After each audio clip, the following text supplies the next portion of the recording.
those who can prove the film to be true or false. But in the meantime, let's flip the, let's put the shoes on different feet.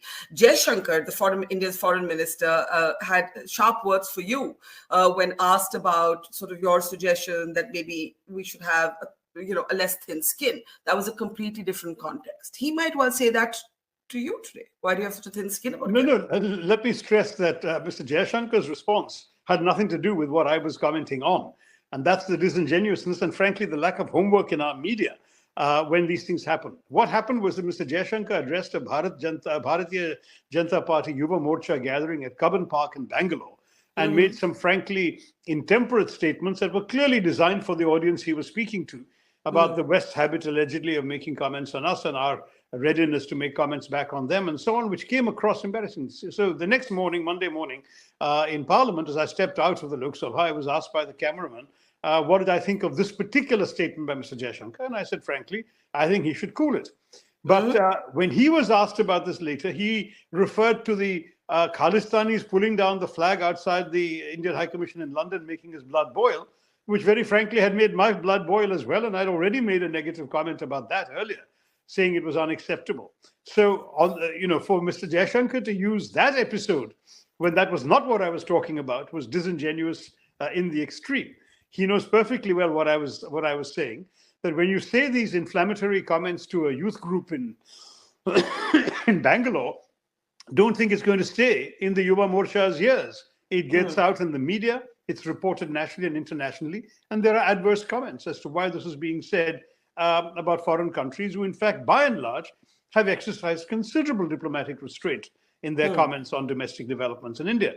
So when I said cool it, I meant cool it in that sense, and not about your blood boiling when the flag came down, because obviously for me too, as an Indian, I was outraged when the flag was pulled down, and I said so at the time, the very same day. And I would say that all Indians would feel the same way about that. So I think. So what did you want him to cool it about?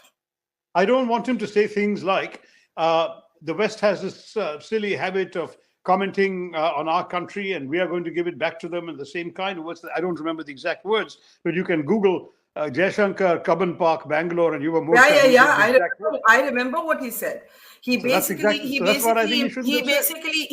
implied Western hypocrisy and said that while the West, is very quick to judge us, they're not so quick to receive that judgment. And he made that point. And isn't that point valid? No, wait a minute.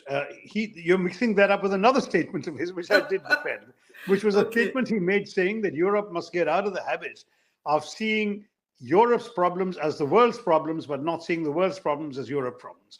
That is the double standard he objected to. And there I was asked in an international forum at the Resina Dialogue on a panel that was entirely full of Europeans by a European moderator about that comment. And I defended Jaishankar, explaining that what he was trying to say in terms of double standards.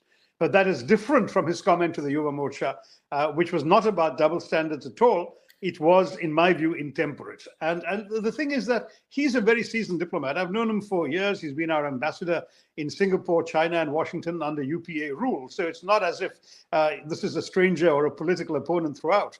He has now acquired a political identity, and I can understand his pandering to his political constituency. But the truth is that it's not necessarily what he would have done when he was an ambassador serving India's national interests in diplomacy. Okay.